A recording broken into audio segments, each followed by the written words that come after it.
Pero ahora vamos a escuchar al maestro Enrique Lepe con su participación. Bien, nos pedía Carola iniciar respondiendo a una pregunta que es ¿con qué o con quiénes se vinculan las bibliotecas? Y una segunda pregunta que es ¿deben estar vinculadas? ¿Por qué? Yo creo que las bibliotecas deben vincularse con el salón de clases. O dicho más precisamente, el trabajo que se realiza en el salón de clases debería vincularse con el trabajo que se puede hacer en las bibliotecas escolares o de aula. O dicho de otra manera, los programas de promoción de la lectura deberían vincularse con el currículum que también se propone formar lectores. Otra forma de decirlo es, deberían vincularse los bibliotecarios con los maestros. Otra manera y la última es, los promotores de lectura deberían vincularse con los especialistas en la enseñanza del lenguaje.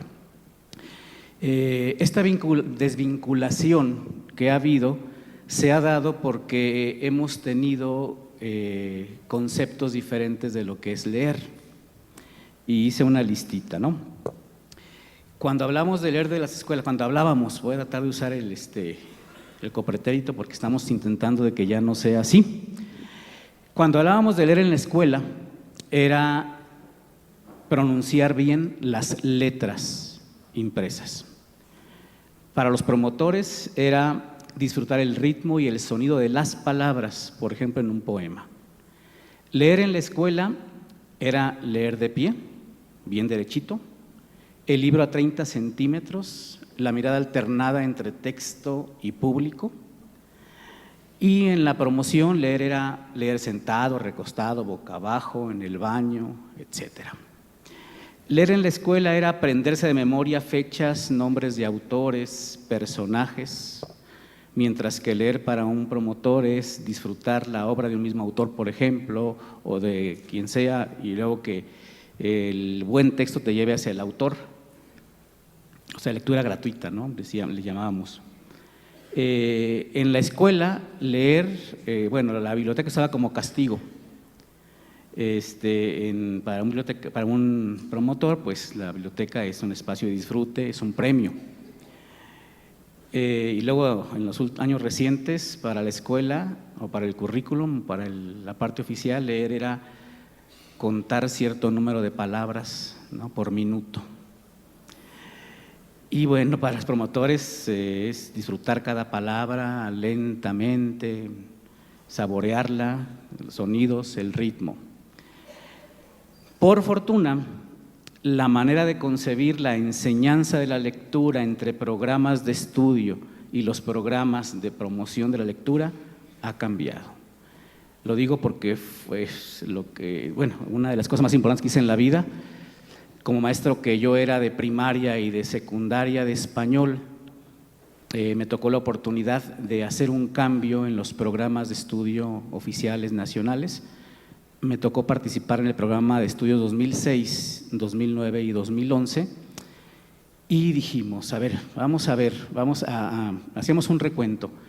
¿De qué les servía o nos sirve todavía a los que tuvimos esos contenidos estudiar el sujeto y el predicado y el núcleo del sujeto y las oraciones subordinadas? Creo que difícilmente lo usamos, ¿no? Ahora, lo que hicimos fue cambiar los contenidos de los programas y quitar estas cosas que eran fragmentos del lenguaje, tecnicismos, y proponer que en la escuela se hiciera lo mismo que se hace en la vida con las palabras habladas y con las palabras escritas. Leer, por ejemplo, tengo la listita. No sé si se acuerdan que había un contenido que se llamaba las fichas bibliográficas, donde usábamos los libros solamente para tomar el nombre del autor, la editorial, la fecha, ¿no?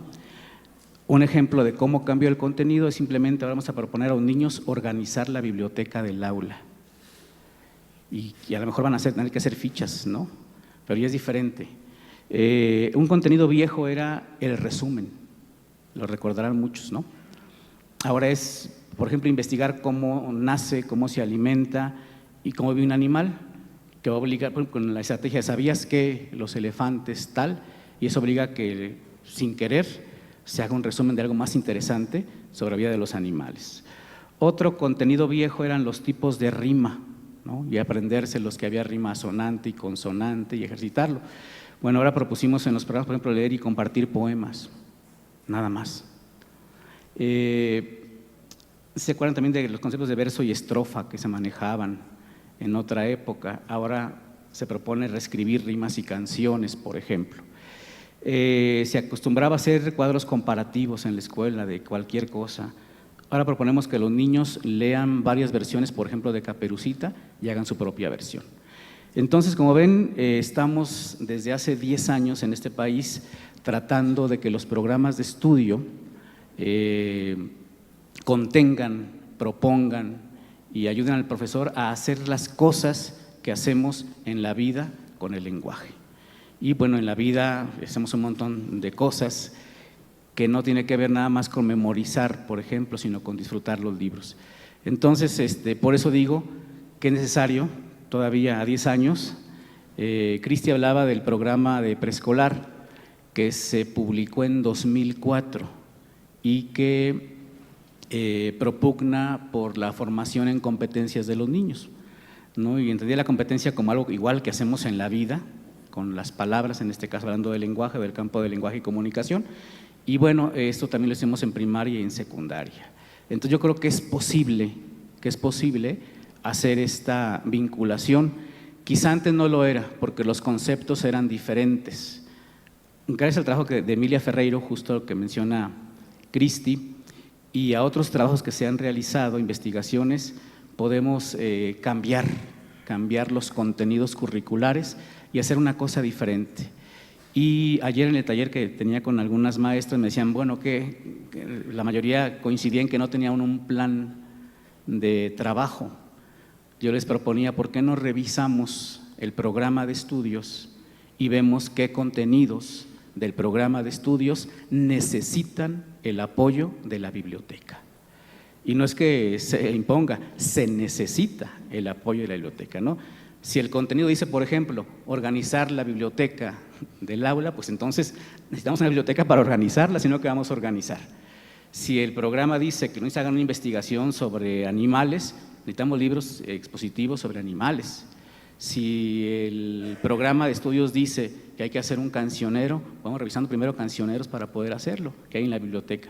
Entonces yo creo que es posible y yo invitaría a los bibliotecarios, a la gente que trabaja en promoción de la lectura, que echara un ojo primeramente al concepto que ahora tenemos de lectura, que ha ido variando, y enseguida a los contenidos nuevos que desde el 2004, programa de preescolar, 2006, programa de secundaria, 2009, programa de primaria, y 2011, los 3 programas fueron modificados, se sostienen en el estudio y la adquisición de prácticas sociales del lenguaje. Esto es lo que yo propongo, una vinculación posible y necesaria. Muchas gracias.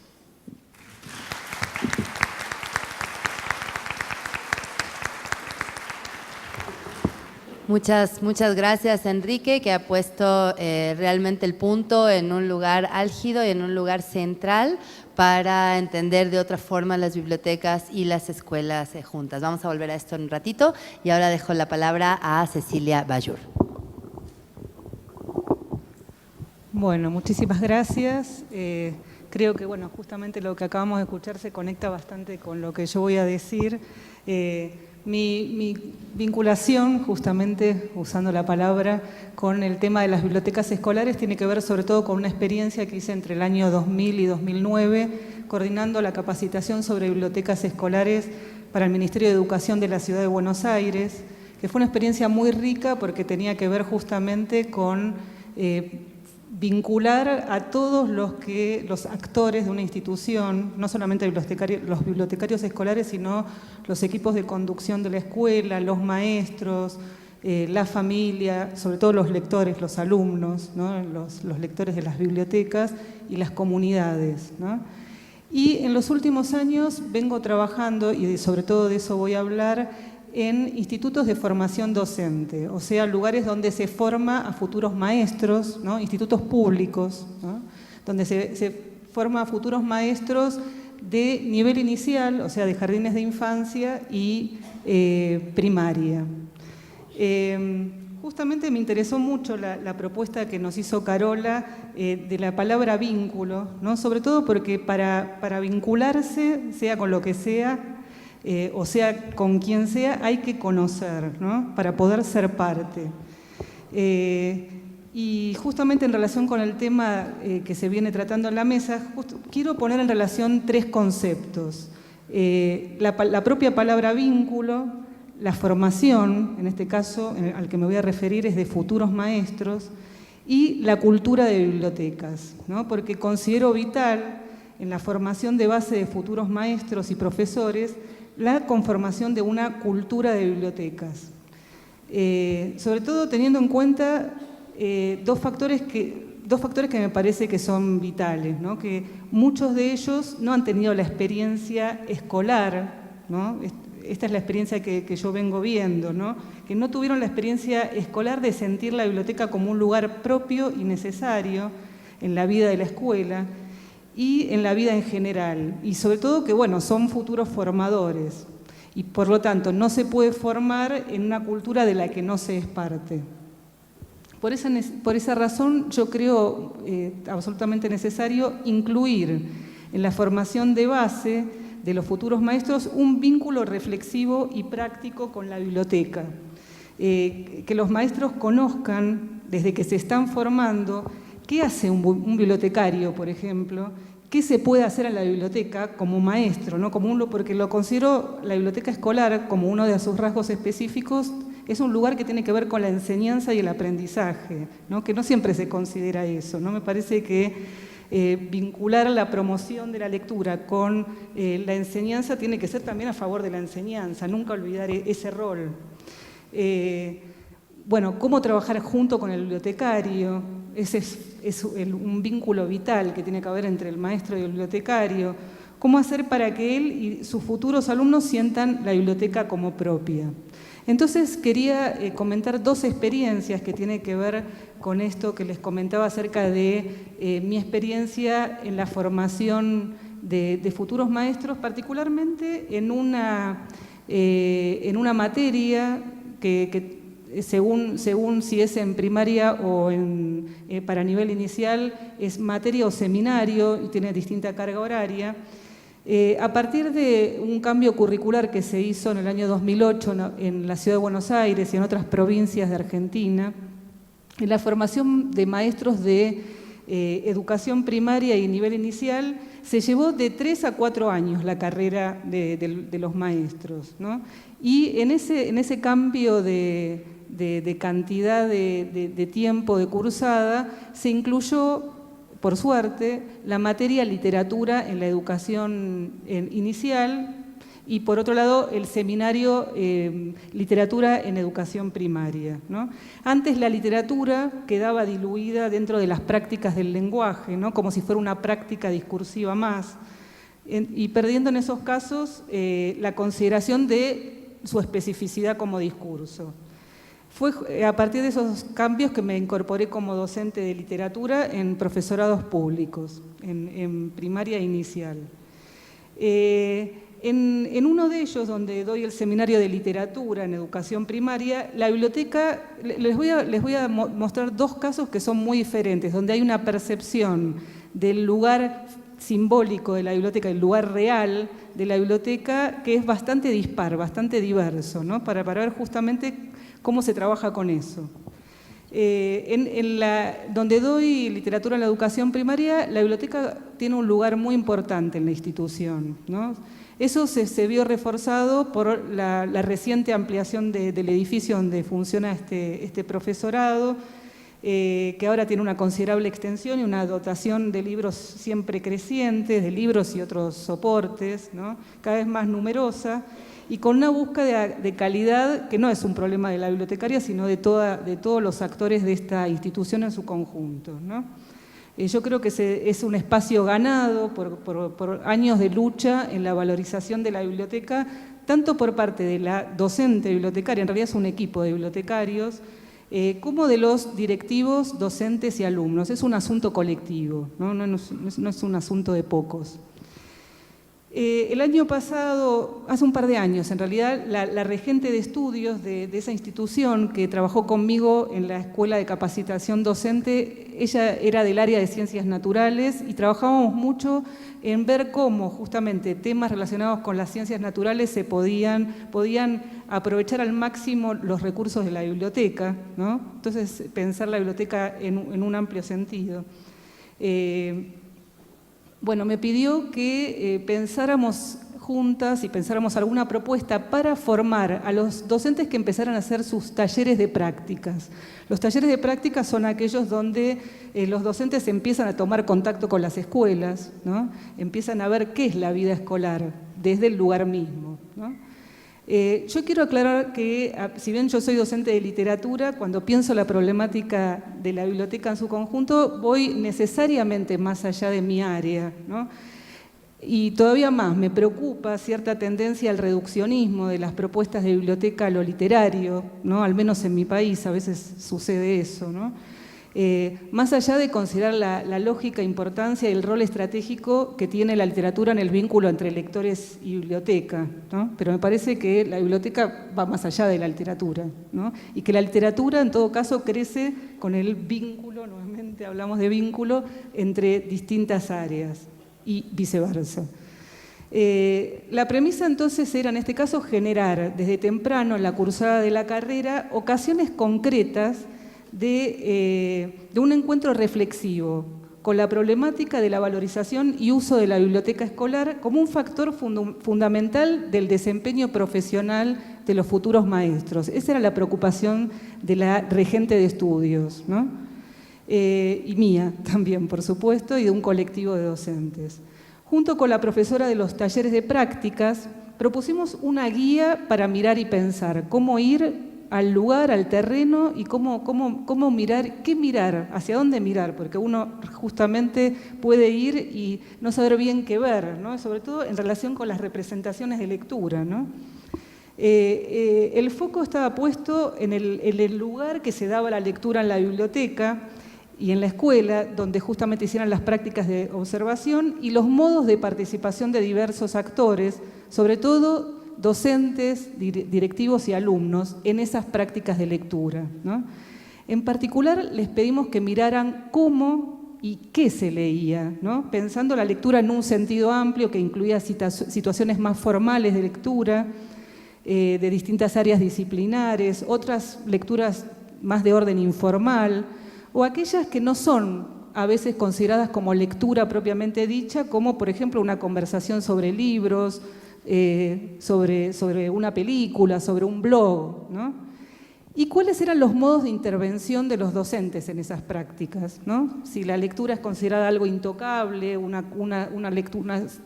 mirada idealizada acerca de la lectura, o se piensa que en la lectura el docente tiene un rol de intervención, ¿no? Que tiene que ver justamente con su rol de transmisión cultural y de enseñanza. En la puesta en común, cuya coordinación invitamos a una bibliotecaria escolar que trabaja en capacitación docente, se escucharon enunciados diversos sobre dispares valoraciones del lugar de la biblioteca por parte de las instituciones, de las escuelas a las que fueron a observar, ¿no?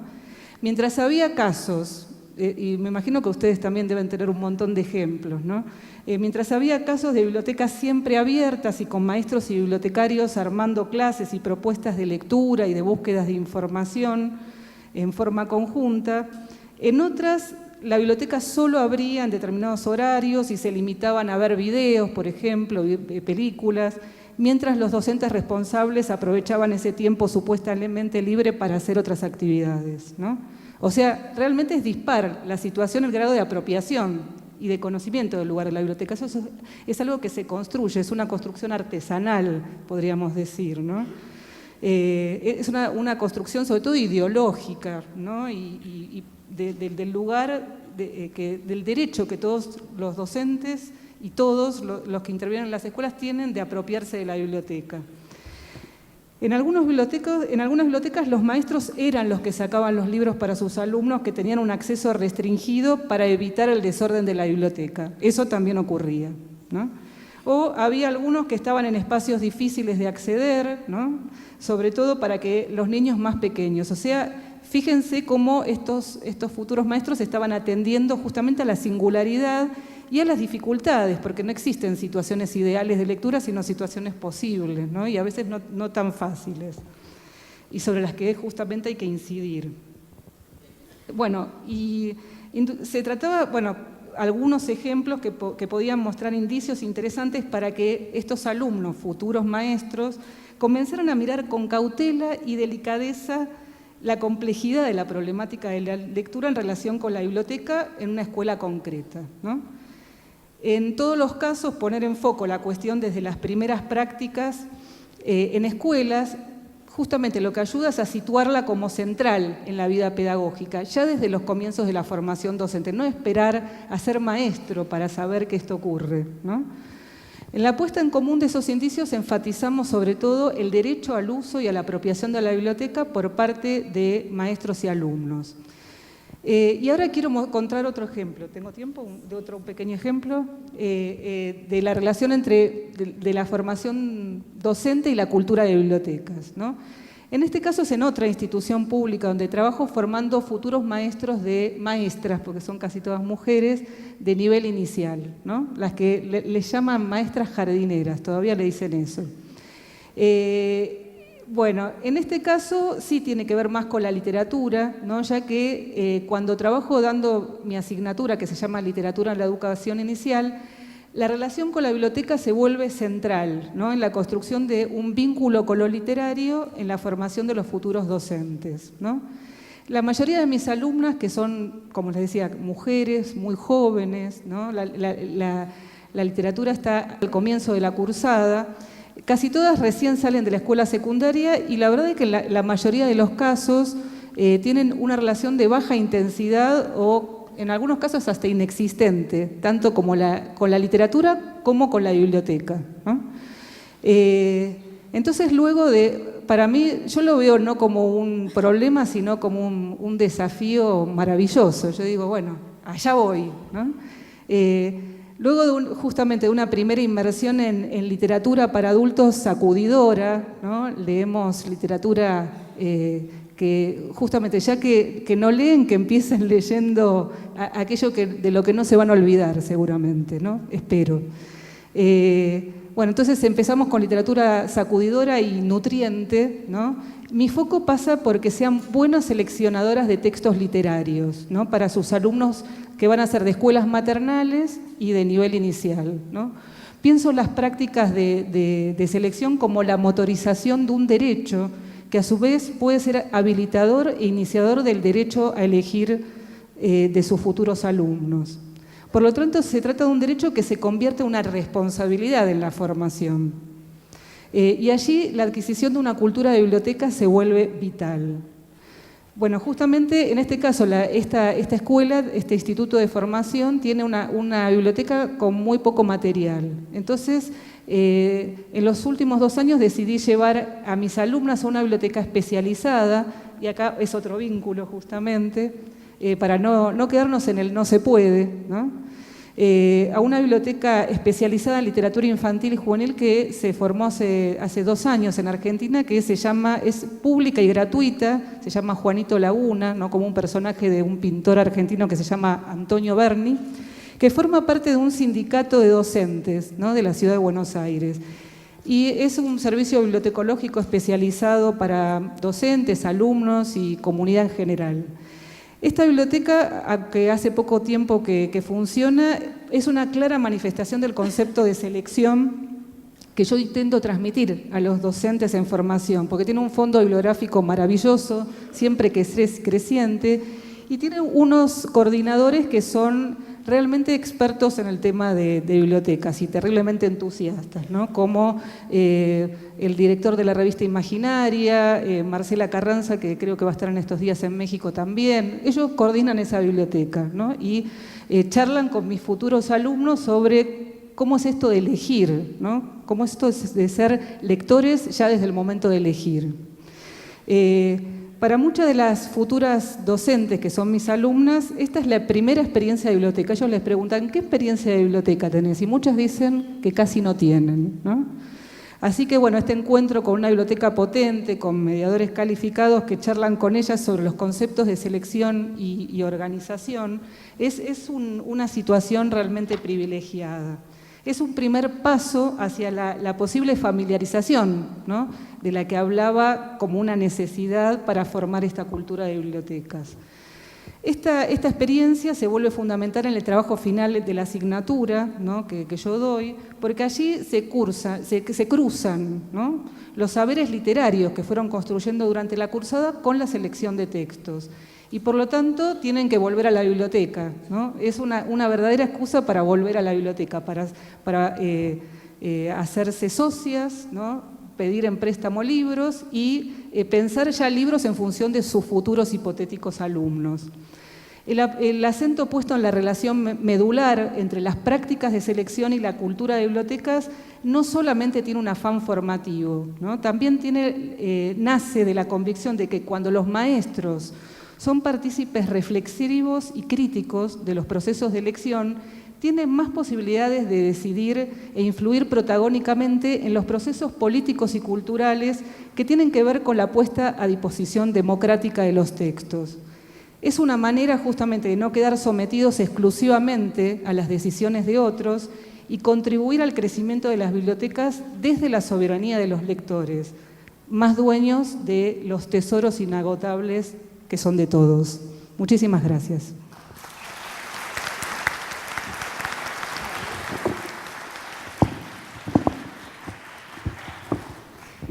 Bueno, pues muchísimas gracias a toda la mesa por estos planteamientos que nos dejan un montón de cosas para estos escasísimos 15 minutos que tenemos para terminar. A ver, vamos a ver si podemos hacer una pequeña recolección de algunas cosas que se dijeron y que me parece que pueden tener una resonancia importante para quienes están escuchando en este momento, ¿no? Partiría de un punto que abrió María Luisa Valencia, que retoma en este momento Cecilia y que está implícito en el trabajo de todos. Hay un indudable camino hacia algo que puede estar más o menos configurado, llamado autonomía. Parece ser que hay un punto de llegada o por lo menos una dirección clara que tiene que ver con una autonomización de las prácticas, tanto que hablamos de lectores autónomos como que empezamos a mirar cómo se habla mucho más de autonomía de las escuelas, cómo se habla mucho más también de autonomía de los profesores para la toma de decisiones.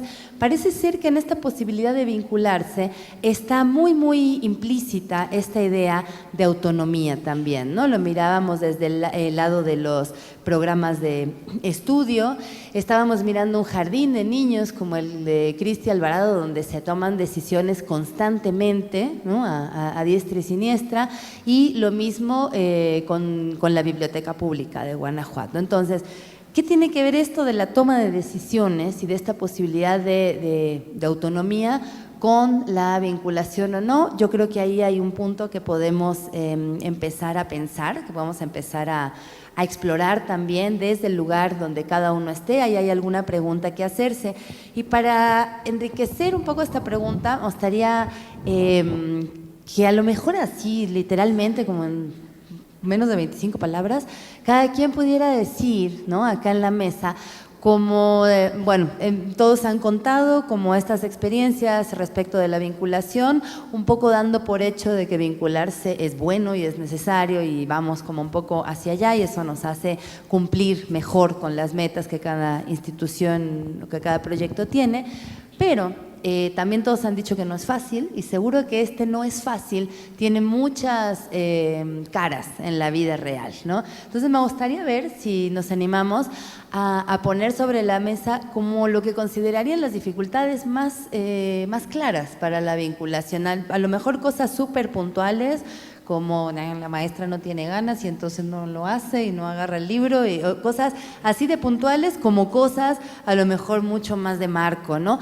Yo creo que a lo mejor este camino para empezar a pensar en cómo vinculamos nuestros propios espacios o cómo vinculamos nuestra tarea con la de otros, también puede partir del reconocimiento de una problemática común, ¿m? Y a partir de ahí pensar en cómo hay distintos niveles de solución, desde una cosita muy, muy puntual, muy concreta. ¿Quién se anima? ¿Quién lanza la primera dificultad? ¿Con qué se han topado? ¿Qué ha sido lo más complicado? Bueno, no, tanto como complicado no, pero creo que una de las cosas que siempre no nos detiene, pero sí implica trabajo extraordinario, es el trabajo con las compañeras educadoras. Porque todos sabemos que no todas son lectoras, entonces su perfil profesional es distinto, su formación, sus saberes, su origen, su vida personal, todo eso está inmerso, está impreso en su práctica docente. Entonces, convencerlas, animarlas, apoyarlas. A veces tenemos que estar constantemente de la mano con ellas para que no se nos salgan, para que no se pierdan, y aún así a veces veo cosas que digo, por Dios, ¿en qué momento se me fue? ¿Por qué está haciendo esto esta chica? Y aparte hay que tratarlas como nuestras hijas con necesidades especiales, porque cada quien tiene pues su carácter, tiene su estilo, entonces tiene uno que ser muy cuidadoso para trabajar con ellas. Y claro que tenemos más cosas positivas, ¿verdad? Pero esa es una de las cosas que siempre nos hemos enfrentado. Otro detalle, no sé si ocurre en otros estados, pero en mi estado constantemente tenemos maestras interinas. La que se jubila y entonces mandan a la chica interina, a la de contrato, etcétera. Entonces estas chicas efectivamente no tienen la misma formación porque van comenzando, no saben qué pasa con las bibliotecas de aula, pues entonces implica un trabajo extra. Un ejemplo es el ciclo escolar pasado, en el grupo de primer año tuvimos 4 educadoras en el ciclo escolar, porque solo contrato de 3 meses, porque de 1 mes, etcétera. Entonces, cada que llega una chica hay que ir a decirle, aquí está tu acervo, mira cómo está organizado, tienes que cuidarlo, mira el préstamo de libros, y todo lo que les acabo de platicar se lo tengo que decir en un día, y aparte apoyarla, entonces, y asesorarlas. Y luego cuando vamos a la compra de libros, pues también pasa que quieren comprar el libro de las princesas, o el de Mickey Mouse, o el de Winnie Pooh. Entonces hay que explicarles por qué no queremos ese tipo de libros, y convencerlas y animarlas a que elijan otros, y a veces decirle no, no lo compramos. Bueno, tengo un gran respeto por los maestros y admiración. Siempre digo que no creo que haya maestro que vaya malintencionado a la escuela a decir voy a hacer desastres, ¿no? Hacen lo que bien pueden. Y en ese sentido, bueno, hay que reconocer, como ya lo dijo Cristi, que muchos maestros no son lectores, ¿no? Lo digo porque conozco muchos maestros del país, he recorrido el país y los maestros no son lectores. Entonces, mucho desconocimiento de los libros, bibliotecas, o el desprecio por la cultura escrita viene del desconocimiento. Recuerdo un maestro que me preguntaba una vez, ¿qué me recomienda? ¿Qué recomienda? Lo dijo impersonal, para un maestro que no sabe leer en voz alta. Le dije, con todo y pena, dos caminos, o aprende o que renuncie, porque el maestro es el modelo de lectura de sus alumnos. No podemos tener un maestro que no sepa leer en voz alta. Y yo sí considero que es un problema importante, y yo creo que más que centrar el trabajo en los alumnos, o más bien además, hay que centrarlo en los maestros. Yo recomendaría que los lleven a conocer la biblioteca, a conocer los libros, que los enseñemos a leer en voz alta, ayudarles a reconocer géneros, autores, colecciones editoriales, pues ayudarles a leer, ¿no? Yo en el fondo creo, cuando hay estas campañas de tienes que leer, debes leer, es importante, es bonito leer, está centrada en la idea de que no lee porque no quiere. A veces yo creo que no leen porque no pueden o porque no saben. Y habría que centrar más bien en desarrollar competencias de sí puede, se hace así, se lee de esta manera para que sí leamos. Y yo creo que el asunto no es de querer, es de poder. Sí. Bueno, yo sí quisiera centrarme básicamente en el trabajo de las bibliotecas. Yo sí creo que hay un trabajo más titánico de la biblioteca, en el sentido de que tendríamos que tener un catálogo de actividades, de talleres y de encuentros con la escuela. Conocer el currículum es primordial para la gente en bibliotecas. Conocer la reforma y estar a la altura de las necesidades que hoy la sociedad nos demanda, y sobre todo el currículum. Hablamos de aprovechamiento pedagógico, de los resultados educativos, y la biblioteca tiene que ser fundamental, tiene que ser una herramienta que apuntale el conocimiento que intramuros reciben los alumnos y que fuera de ellos podemos fortalecer. Sí creo de verdad que las bibliotecas tendemos que estar caminando más deprisa para alcanzar todas estas propuestas educativas que están ahora en puerta, y que estos encuentros a los que hacía alusión Cristina y que también nos comentaba Enrique, a partir del vínculo de conocerse y reconocerse, ejercitar la comunicación y el acompañamiento. La docencia en las escuelas, lo he vivido ahí en los cambios de la administración federal, ha sido avasalladora para la escuela y para los docentes. En este caminar, el ofrecimiento de bibliotecas es estar conjuntos, ir caminando de la mano y converger en un mismo punto de trabajo, y con el propósito de mejorar los conocimientos de los alumnos. Eso sería fácil. ¿Liliana? Sí. Bueno, cuando trabajas en una biblioteca, sea chiquita, mediana, grande, sala de lectura, lo que quieras, piensas que el principal factor que te limita a hacer cualquier cosa de vinculación es el dinero, y no es cierto. El primero es el miedo, luego la comunicación, la voluntad de las partes, la organización y la administración, ¿no? Porque luego también hay dineros y no se sabe cómo gastárselos, ¿no?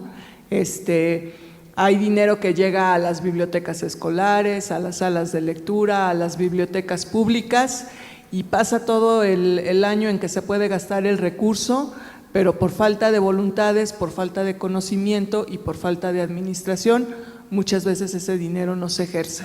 Entonces, si logramos concatenar todos estos puntos, la vinculación es muy sencilla, ¿no? Bueno, sí, yo muy cortito.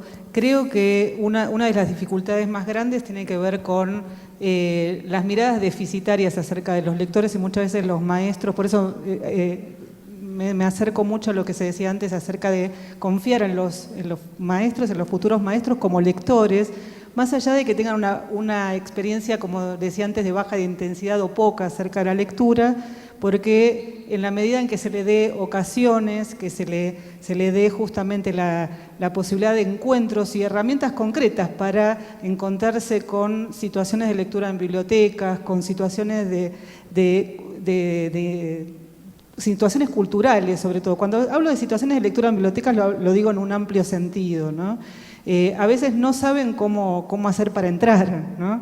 Entonces me parece que esas cosas básicas son herramientas que sobre todo lo que hacen es quebrar esa sensación de miedo, de no poder, ¿no? De que no es para uno, ¿no? Entonces yo creo que fundamentalmente lo que hay que hacer en principio es sentir que todos se pueden hacer, sentir la biblioteca como propia, ¿no? Eso no es menor, ¿no? Porque para muchos la idea es de que es una experiencia de otros, ¿no?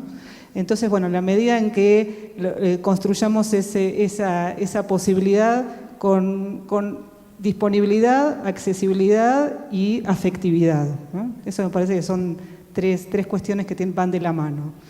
Bueno, nada más. Muchas gracias. Bien. Bueno, pues a ver, hemos hecho este último recorrido por algunas de las dificultades. Yo creo que Yo creo que va a haber muchas coincidencias en algunas de estas cosas que hemos escuchado como dificultades que se van a expresar de maneras distintas en la vida cotidiana. Yo agregaría, bueno, recordando en el taller que compartimos ayer por la tarde con una serie de compañeros, había alguien que de manera muy, muy genuina, muy sincera levantó la mano y dijo: yo estoy con este nombramiento de promotor de lectura, estoy desconcertado por completo, estoy estresadísimo, me siento fatal, siento que ya me arrumbaron, que ya soy un viejo que no sirve más para el aula y que me mandaron ahí a una actividad específica, que me pusieron a un lado y además no sé ni qué hacer ni por dónde empezar, mis compañeros son cerradísimos, yo cómo voy a vincular con ellos, qué voy a poder hacer yo solo. Entonces era como en una sola persona el montón de inseguridades que en realidad todos sentimos, a lo mejor todas juntas, a lo mejor alguna por separado, cada vez que tenemos también que enfrentar esta cuestión, ¿no? También me acordaba, por otro lado, ¿no?, revisando un poco los documentos de nombramiento de quién es este promotor de lectura, cuál es el perfil, etcétera, encontraba con Alejandra, compañera de trabajo, algo muy importante que en algún lugar dice: el promotor de lectura es el mejor maestro de la escuela. Sea lo que esto quiera decir, es algo importante, ¿eh? El mejor maestro de la escuela debe ser buscado como el perfil que tiene que ocupar este asunto. Y esto me parece fundamental también para creérselo uno, para poder realmente colocarse en un espacio bibliotecario que en algún momento sí se pueda asumir como el corazón de la escuela, como el corazón de una tarea, un corazón batiente, un corazón que late, que de verdad está irradiando sangre hacia todo ese cuerpo que es la escuela. Hay que empezar a creérselo un poco uno. Yo encontré un camino, que es uno solo, entre muchos posibles, pero que me parece que hay también coincidencias sobre esto, que es empezarse a contactar de verdad con los acervos, por ejemplo. Ahí hay una primera vinculación. Me parece que echarse un clavado, meter la nariz y ver qué hay, qué tenemos, qué nos dicen estos libros que están ahí. No sé quién aquí conoce el 100% de los acervos con los que trabaja, ¿sí? Hay quien dice: yo conozco todos los libros con los que trabajo en mi escuela. ¿Sí o no? ¿Alguien? Levante la mano. Hay premio, ¿eh? A lo mejor el 80%, a lo mejor conoces la mitad del material y está bien, porque el acervo se va renovando, continuamente va creciendo. Es solo una punta de entrada, estar abierto a saber qué despierta desde ahí, y lo que despierta desde ahí va a ir de manera bastante natural hacia los lectores, va a ir de manera bastante natural hacia encontrar las inquietudes de los otros adultos. Hablábamos ayer también como de ir al punto de necesidad. Hay necesidades creadas y hay necesidades por crear, y hay necesidades no enunciadas, hay necesidades que están ahí y que no se sabe muy bien que están ahí, pero que basta con rascar un poquito para que empiecen a emerger. Entonces, un poco este es un lugar muy prometedor, una tarea en construcción, un lugar desde el cual yo no voy a pretender aquí ni mucho menos que demos respuesta a todas estas dificultades, pero sí dejamos algunas preguntas compartidas, algunas preguntas que quedan abiertas. Otras cosas que se han dicho aquí y también a lo largo de la mañana tiene que ver con confiar en que es toda nuestra sociedad que está de manera dificultosa y paulatina, pero avanzando hacia, porque no le queda de otra, no porque tenga muchas ganas, hacia una idea de lenguaje distinta, bastante distinta a aquella con la que nosotros aprendimos. Eso es una. La otra cuestión tiene que ver con el trabajo colectivo. Está clarísimo que este no es un trabajo que se hace solo ni que se hace en individual, ¿sí? Ni siquiera ya se habla de formación de lectores. Estamos cada vez más hablando de formación de comunidades lectoras. En realidad esta es una tarea colectiva, esta es una práctica social, y el trabajo de movilizar esto tampoco puede hacerse en solitario. Es decir, nuestros pares, los que tienen las mismas responsabilidades que nosotros en otra realidad, en otro ámbito, en otro lugar, tienen mucho para enseñarnos y tenemos mucho para compartir. Entonces, hay que gestionar, hay que buscar esos espacios de intercambio. Estos encuentros tienen que servir también para esto. Si hay alguien que dijo algo que te interesó o paraste el ojo, ya sabes que está en una escuela que no sé qué, sin pena vas, le pides el teléfono, el correo electrónico, lo que sea, y así se van armando pequeñas redes también de cooperación que después llegan a grandes cosas, ¿no? Me quedé pensando en el grupo de bibliotecas escolares de Bogotá, que se comentó hace un rato, etcétera, y su fuerte trabajo también de redes, de poner a unas personas que tienen problemas parecidos a conversar entre sí. Normalmente la solución llega, ¿sí? Si los pones a cada uno en un cuarto separado a pensar y pensar y pensar sobre su problema, la solución puede tardar un poco más. Si los pones a todos en el mismo cuarto a conversar sobre lo que los aqueja, en general se llega a soluciones, ¿no? Bueno, el tiempo se nos ha terminado. Hay algunas cosas que creo que podemos decir acá. Estamos terminando con este encuentro la parte de auditorio de estas jornadas. Nos queda el segmento de talleres por la tarde. Hay algunos anuncios que ahora les voy a dar, pero hay también una solicitud importante que les queremos hacer. Estas son unas primeras jornadas de biblioteca y escuela. Ahora sí que si le gustó, dígalo. Si no le gustó, sea discreto. No es cierto, si no le gustó también dígalo, pero dígalo, ¿sí? Necesitamos nosotros nunca habíamos hecho esto desde la biblioteca pública. Este es un trabajo que básicamente había estado adelantado desde la Secretaría de Educación en sus distintas instancias, y es la primera vez que con esta magnitud se plantea esto especialmente para buscar este vínculo. Entonces, necesitamos mucho de la palabra de ustedes, de saber si esto les gustó, no les gustó, les parece importante, debería seguir, no debería seguir, debería hacerse de esta manera o de la otra, para lo cual sería de verdad una herramienta valiosísima para nosotros como biblioteca que pudieran escribirnos un correo electrónico a la dirección que conocen, que es formacion.vasconcelos@gmail.com. Ahora se las vuelvo a dar, pero ¿la tenemos? Ah, genial, buenísimo, buenísimo. Entonces, en esta dirección que tenemos, sería fundamental, cuantos más comentarios tengamos, insisto, era broma lo de que sea discreto, a favor, en contra, si le parece bien, si le parece mal, lo que le parezca, dígalo. Cuantos más comentarios tengamos, también más elementos tenemos nosotros para saber si debemos seguir en este camino, si debemos afinar esta propuesta, cómo tenemos que seguir buscando esta vinculación que para la biblioteca es fundamental. Otra cosa que queremos saber es si alguien aquí por casualidad tiene credencial de la biblioteca. ¿Alguien tiene credencial de la biblioteca? Bien, muy bien, muy bien. Ok, los queremos invitar a que se hagan socios. Los requisitos son mínimos, ahí les van. Una identificación oficial, copia. Un comprobante de domicilio, copia. Y un teléfono fijo de quien quiera que sea, que los conozca a ustedes, a quien le podamos llamar y nos diga, sí, fíjate que esta persona sí existe, punto. Eso es todo lo que se necesita. La credencial es gratuita, les da derecho a préstamo, a domicilio, se pueden llevar 3 materiales a casa por una semana con opción a 2 renovaciones, que lo pueden hacer por teléfono o en línea, o sea, pueden tener el material 21 días en casa, y muchísimos otros beneficios que pueden tener, Tanto la biblioteca está muy comunicada, pueden ir y venir, tenemos autopréstamo, devolución las 24 horas, etcétera. Estamos intentando hacer todo lo más cómodo. El catálogo está en línea. Visiten nuestra página, tenemos constantemente actividades culturales, actividades educativas, y además tenemos una muy activa página en Facebook, ¿sí? Búsquennos, Biblioteca Vasconcelos. Hay varias con ese nombre, pero somos la única, lo van a reconocer, que tiene 115,000 seguidores. Las demás son otras. Nosotros es la de los 115. ¿Cuánto? Ah, ya llegamos a 118,000. Mira, el director lo lleva punto por punto cada día. Bueno, agradezco muchísimo la participación de esta mesa. Creo que nos han dado una luz muy importante. Y antes de dar unos anuncios relativos a las constancias, me gustaría que le brindáramos un aplauso a nuestros invitados. Muchas gracias. Gracias a ustedes. Bien.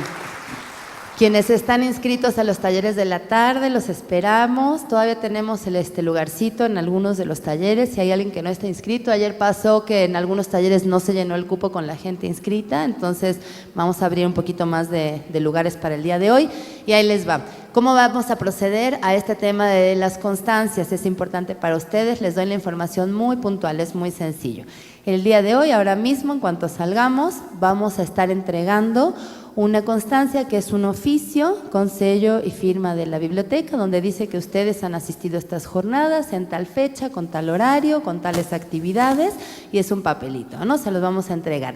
Y además estamos preparando para ustedes un bello diploma, así con dibujos y colores y todo, pero como lo hacemos a mano nos vamos a tardar un poquito, vamos a tenerlo disponible a partir del día 24. Hoy tranquilos que se llevan el justificante para el centro escolar, que les va a servir, pero sí nos gustaría que tuvieran también este hermoso y colorido diploma a partir del día 24, aquí en esta su biblioteca, en el área de servicios educativos, se los vamos a estar entregando. Pueden mandar a un comisionado que se lleve 20, no hay ningún problema. ¿Mandé? Ahí va. Otra inquietud, toda la valiosísima información que compartimos aquí y que es compartible por medios electrónicos se va a compartir. ¿Qué es lo que vamos a hacer? Vamos a juntar todo, va a ser absolutamente imposible mandarlo por correo electrónico porque es pesadísimo, son un montón de archivos. Entonces lo que vamos a hacer es colgarla en una sección de nuestra página web. Vamos a colocar toda la información de las jornadas íntegra, todo lo que tengamos lo vamos a organizar, lo vamos a poner y les vamos a mandar a cada uno de ustedes, que todos ya deben habernos dejado su correo electrónico, y si alguien no lo ha hecho, por favor, ahorita vamos a estar a la salida tomando los últimos. Vamos a mandarles el link en el cual pueden ustedes entrar y descargar toda la información que quieran a su computadora. Todo eso va a estar disponible y lo van a poder compartir por esta vía. Esto no lo vamos a hacer dentro de 15 minutos y no lo vamos a hacer mañana tampoco. Tenemos una semana, la próxima semana en la biblioteca tenemos otro evento muy muy grande también y bastante pesado, entonces se lo estamos ofreciendo para igual la semana del 24, ¿ok? En esa semana seguramente ya vamos a estar en condiciones de poderles hacer llegar esta información. No hay ningún problema, ustedes tienen los datos de la biblioteca. Espero que esto sea el inicio de un encuentro largo y de una relación muy fructífera. Muchísimas gracias a todos los que se retiran ahora por haber estado y a los que no, nos vemos en un ratito más en los talleres. Gracias.